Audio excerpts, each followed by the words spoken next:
I'd like to see the film in its totality.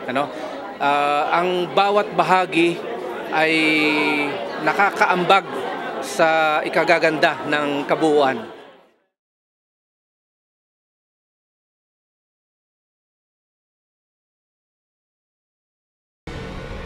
Bakit pa kayo kaaway ni Gob? Periodista kami.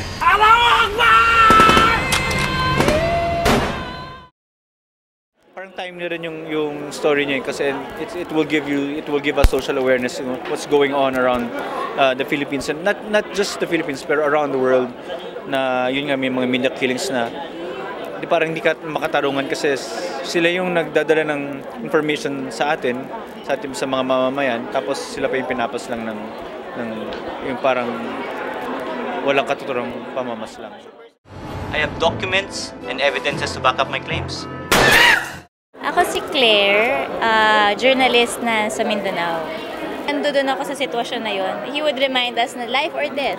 Yung tension ng ganun, na yung journalist na linagay mo yung sarili mo sa panganib, sa danger, para lang sa katotohanan.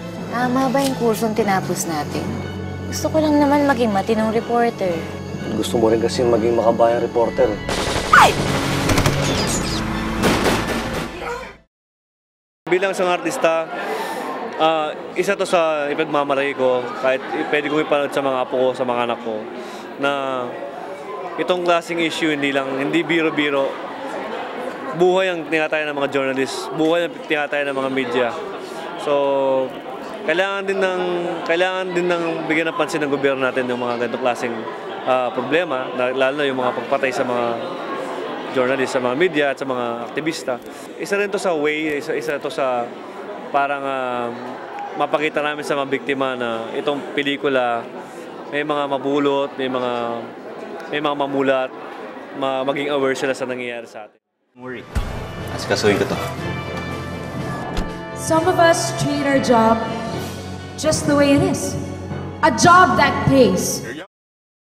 I'm a journalist here, and I'll fight for the rights of other people because nga napatay din yung boyfriend ko dito sa movie, si Luis, yes. Well, pag may magreklamo, well, it's a movie, and tayo naman it's a free country, and kung ang opinion may kanya-kanya tayong opinion, we can do whatever we want when it comes to films.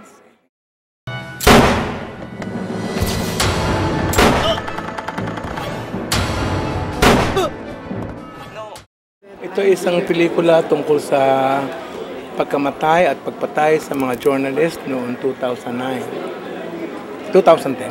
Dahil kailangan gawin, kailangan magpakita ang pelikula ng isang katotohanan, kailangan magpakita ang hindi magandang nangyayari na pagpatay sa mga media workers ng ating bayan. You have to rewrite this at hindi ko ito magagamit. Gamit, manggagamit, nagpapagamit. Ngayon hindi na makatingin ng diretso sa tao, lalo na sa kapwa ko journalist. Sa pelikulang ito, mayroong isang tauhan na ang pangalan ay Henry. Si Henry ay isang tunay na tao. Siya ay isang periodista na nawala noong 1970s. Ang tunay niyang pangalan ay Henry Romero. Gusto ko siyang pasalamatan at ang iba pang kapwa niya na may paninindigan sa tunay, malaya at makabayang pamamahayag.